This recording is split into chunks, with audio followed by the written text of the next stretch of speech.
Bonjour, je m'appelle Tchanch Bersarot, je suis l'ambassadeur de Suisse en République démocratique du Congo.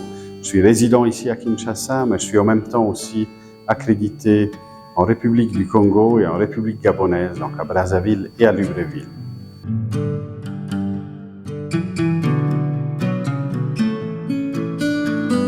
J'ai grandi dans un petit village dans la vallée de l'Engadine, dans le canton des Grisons, à l'est de la Suisse, où j'ai fait ma maturité, donc mon bac, avant de commencer mes études majoritairement à Zurich et en Allemagne. Je suis un juriste de formation. J'ai terminé en 2005. J'ai commencé ma carrière professionnelle tout d'abord à l'université de Zurich en tant qu'assistant d'un professeur en droit constitutionnel. J'ai travaillé aussi pour la ville de Zurich dans les services sociaux avant de passer le concours diplomatique et devenir diplomate suisse. J'ai fait mon premier poste en Asie centrale au Kazakhstan. Je suis revenu en Suisse à Berne où j'étais coordinateur régional dans la division Afrique.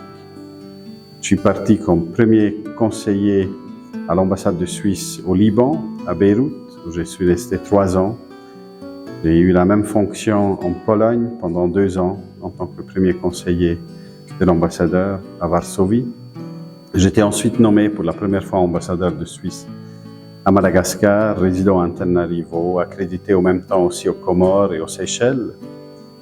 J'étais nommé le 24 septembre 2021 ambassadeur de Suisse en RDC, au Congo et au Gabon, et j'ai pris mes fonctions ici à Kinshasa le 4 août 2022, quand j'ai présenté mes lettres de créance au président et chef de l'État, Félix Tshisekedi, ici à Kinshasa.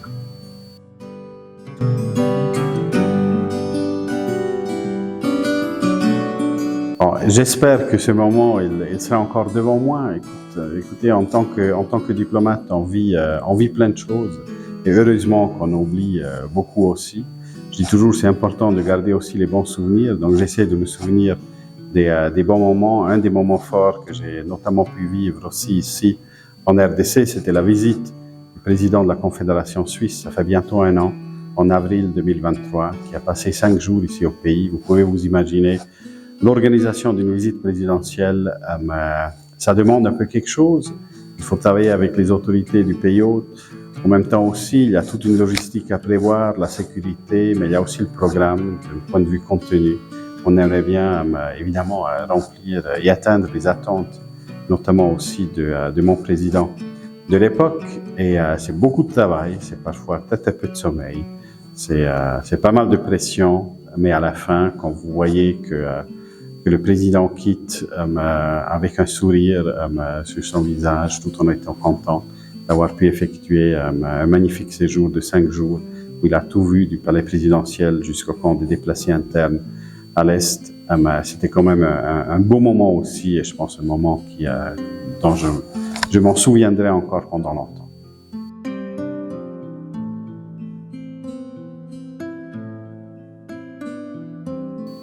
La RDC et la Suisse, on est 2 pays amis qui ont des relations bilatérales depuis l'indépendance de la RDC. On a toujours eu une présence physique ici au pays aussi. Aujourd'hui, la coopération, si on parle de coopération internationale, se focalise notamment dans 3 domaines. C'est l'aide humanitaire, l'aide au développement et la politique de paix et sécurité. Tous ces projets, on les met en œuvre majoritairement à l'est de la RDC. Ça veut dire l'aide humanitaire qui est focalisée aujourd'hui sur les provinces de l'Ituri et du Nord Kivu, la coopération internationale, donc les projets de développement qui sont axés sur 3 piliers qui sont la gouvernance, la santé et la formation professionnelle, se focalisent majoritairement dans la province du Sud Kivu, et la politique de paix, donc notamment aussi des échanges directs entre les communautés, des groupes armés, faciliter le dialogue. C'est toute la région des Grands Lacs qui est concernée, mais ici aussi, notamment la province du Nord Kivu.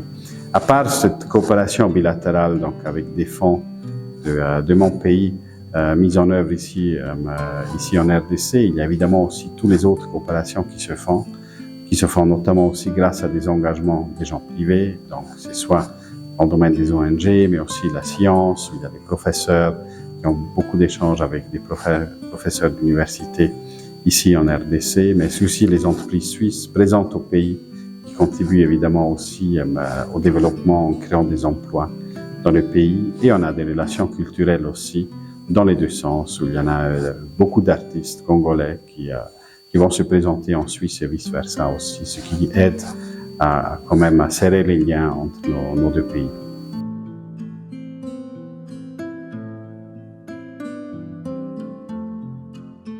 C'est toujours difficile de donner des conseils, mais la jeunesse, vous l'entendez souvent, vous êtes évidemment l'avenir de votre pays aussi.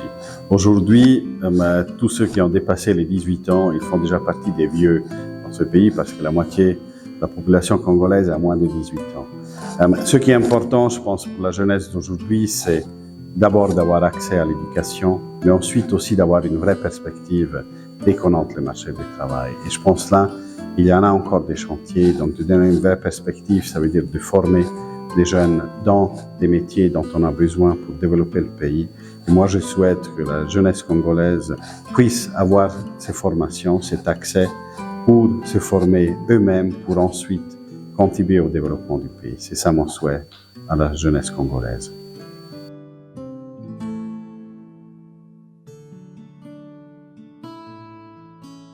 Bon, mon message au FERIC que j'ai quand même connu dès mon arrivée ici au pays, parce que c'était le tout premier événement que j'ai organisé ici dans cette résidence, c'était avec le FERIC, la jeunesse qui me tient à cœur, parce que je me sens toujours moi-même encore un peu jeune, même si je suis tout à fait conscient que mes études, c'était dans la première partie de ma vie jusqu'à présent et que j'ai largement dépassé ce temps-là.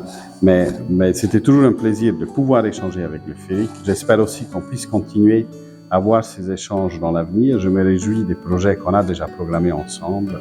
Je souhaite que le FERIC, qui a déjà changé de nom, qui est passé d'un FERIC avec K à un FERIC avec C, donc qui s'est déjà implanté dans l'ensemble du pays.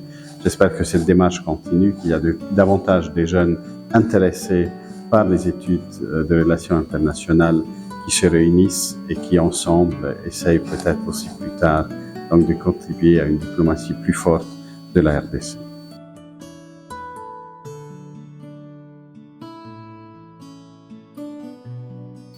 Écoutez, j'espère que c'est pas une apparence. La Suisse est neutre. La Suisse est un pays neutre. La Suisse a choisi cette neutralité, si on prend un peu l'aspect historique, depuis plus de 500 ans. La neutralité suisse a été acceptée par les grandes puissances en Europe en 1815.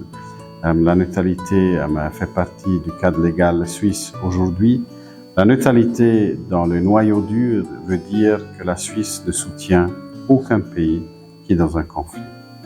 Donc ça veut dire, sur le conflit en Ukraine, la Suisse va jamais livrer d'armes ni à la Russie ni à l'Ukraine. Ça dépend pour le conflit au Yémen, que la Suisse va jamais livrer des armes ni au Yémen ni à l'Arabie Saoudite. Ça veut dire pour ici, pour le conflit à l'Est, que la Suisse va ni vendre d'armes à un groupe armé au Rwanda ou à la RDC. La neutralité, ensuite, en tant qu'opinion sur un conflit, veut dire aussi qu'on n'est pas indifférent. Donc, le fait d'être neutre ne veut pas dire qu'on est indifférent. Donc, on peut avoir une position claire, on peut condamner un agresseur tout en restant neutre. Donc, on peut condamner la Russie pour son agression en Ukraine, on peut condamner le Rwanda pour le soutien du M23, on peut condamner d'autres pays de la région pour leur soutien à des groupes armés ici, tout comme on peut condamner les autorités ici aussi de collaborer avec des groupes armés. Donc tout ça, la neutralité ne l'empêche pas. La neutralité, telle que la Suisse elle est encore aujourd'hui, empêche de faire du business dans le domaine de l'armement avec tout parti qui est en conflit.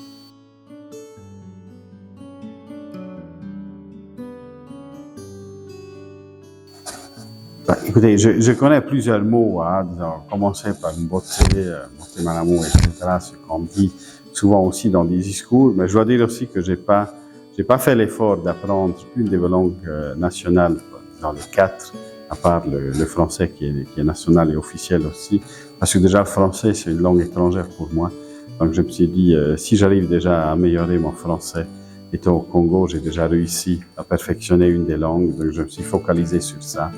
Mais j'essaye au moins dans les discours de toujours me dire au moins un petit mot aussi dans la langue locale, ce qui fait souvent plaisir au public. Donc voilà, je remercie évidemment aussi de Félix de l'intérêt. Je dis merci mille.